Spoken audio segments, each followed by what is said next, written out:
Peut-être au profil d'un successeur. Non, c'est pour rien, parce que j'ai bloqué le nombre de mandats. Donc ce n'est pas possible. Je ne peux pas non plus. Vous dites sérieusement.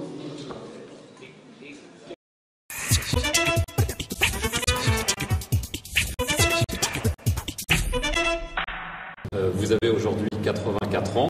Est-ce que vous sentez la force d'y aller? Et juste une autre petite question. Voilà, vous savez. Certains ont mis en cause la constitutionnalité de votre candidature. Quelle est votre réponse? Bon, il faut laisser aux Sénégalais le droit et la liberté de s'exprimer. Si les Sénégalais s'aperçoivent que je n'arrive plus à gouverner, vous croyez qu'ils vont me voter pour moi? C'est clair. Donc, il faut nous laisser l'appréciation. Peut-être dans vos pays, dans certains pays, il y a des limitations d'âge, dans certains autres pays, ça n'existe pas. Il faut laisser les Sénégalais qui ont le droit de voter pour n'importe quel président sans considération de l'âge. C'est une question de longévité, parce que votre président Sarkozy me dit oh, comment tu es toujours en forme, comment tu fais? Je ne fais rien du tout. C'est l'héritage. Donc, je suis candidat à cette élection. Mon parti a décidé de me présenter et de me soutenir.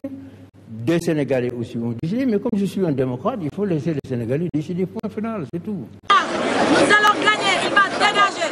Voilà, ça suffit l'arrogance. Ça suffit l'arrogance. What dignité. What dignité. Ça suffit l'arrogance. Dignité à la police. Merci. Merci, madame.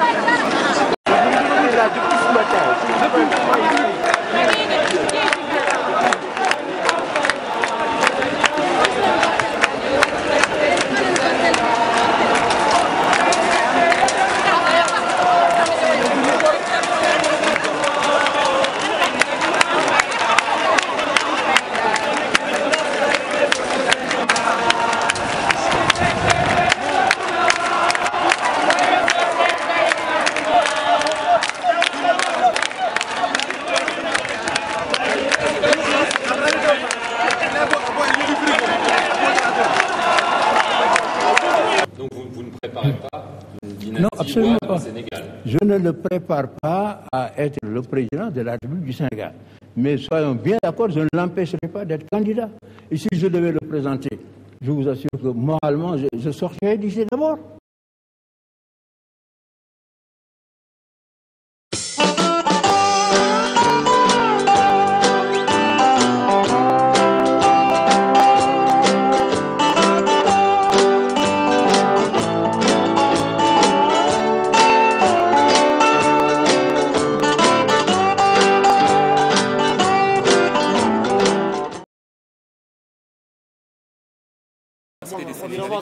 Mobilisés contre le projet de loi du maître, qui consiste donc le ticket présidentiel à être élu à 25%, donc ce qui est à peu près inadmissible pour les Sénégalais lambda.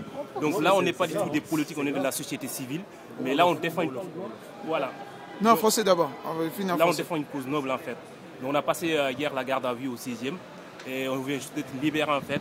Et là, donc, les camarades, ils continuent le combat, ils vont continuer le combat jusqu'à ce qu'on obtienne ce qu'on veut. Parce que les citoyens lambda parviennent à faire valoir le plus basique de ses droits, le droit à l'expression, le droit à ce qu'ils disent, ce qu'ils pensent de sa République.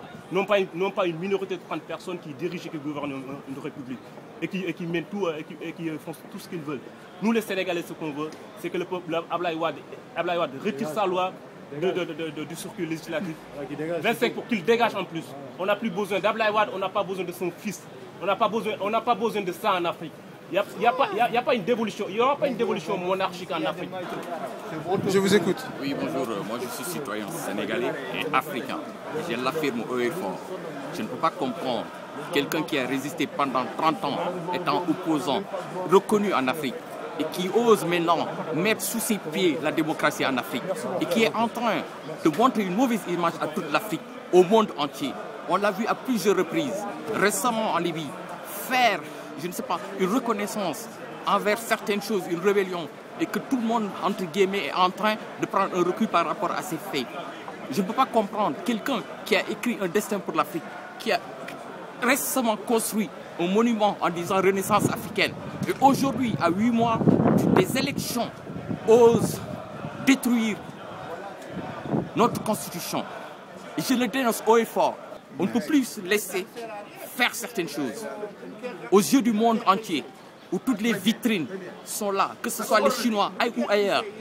50 ans d'indépendance. Quelle indépendance? Je me pose la question. Qu'est-ce qui se passe en Afrique? Il faut que les Africains se réveillent et défendent leur territoire. On ne peut plus admettre que chaque jour, des images impossibles, inadmissibles, puissent être diffusées, nous montrant des cadavres, des guerres uniquement en Afrique. Alors que des citoyens, des hommes honnêtes et sincères, depuis belle lurette, mon père a été un ancien combattant, il a défendu, j'ai ses écrits, et j'ose les publier, qui était prisonnier de guerre et qui a écrit dans ses geôles ces derniers jours en montrant comment ils ont été maltraités dans ces geôles. Et j'ose l'affirmer aujourd'hui, je porte un nom d'un général français que d'autres Français ne connaissent même pas. Et ça, c'est grâce à mon père qui a osé laisser des empreintes. Et je défends haut et fort notre Afrique. Et je vous remercie. Le combat continuera. Merci. La situation aujourd'hui qui prévaut est à l'image du président Nicolas Sarkozy. Il veut mettre en place en France un État policier. Aujourd'hui, il doit y avoir quoi? Au maximum derrière moi, une cinquantaine de manifestants. Mais regardez le nombre de policiers qu'il y a. Et c'est pas normal ça. On veut nous fermer la bouche. Ils nous ont donné les armes pour pouvoir nous exprimer et on va s'exprimer, on va les utiliser pour pouvoir libérer l'Afrique. Un continent fort, riche, et ils le savent très bien. Ils le savent très bien parce que leur économie tourne avec ce qu'ils retirent en Afrique. Et nous n'avons rien là-bas. Nous, tout ce qu'on peut faire, c'est rester ici et envoyer de l'argent à nos parents, histoire de nourrir que nos familles. Et c'est pas normal ça. C'est pas normal. Notre sol, il est riche, on en est conscient. Mais c'est eux qui l'exploitent. La première personne qu'on a trouvée sur cette terre-là, c'est Lucie. C'est pas moi qui l'ai appris, c'est eux qui m'ont appris. Et comment dans nos écoles en Afrique, on apprend l'histoire de la France? Qu'est-ce que ça veut dire? Après, on arrive ici, on est dénaturés. On ne connaît même pas nos origines. C'est pas normal. Pour pouvoir comprendre leur système à eux, il faut se réapproprier nous-mêmes notre propre histoire. Et s'il y a bien un continent qui doit comprendre que nos destins sont liés, c'est le nôtre.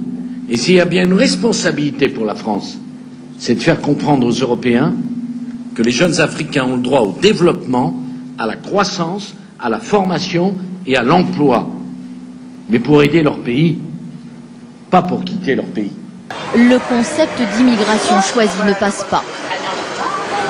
Eh bien, les Français, ils viennent ici. Hein. Quand ils ont leur passeport, ils viennent ici sans choisir, sans visa, sans rien. Et nous, quand on doit aller en France, bon, on est obligé d'être choisi. Le drame de l'Afrique, c'est que l'homme africain n'est pas assez entré dans l'histoire.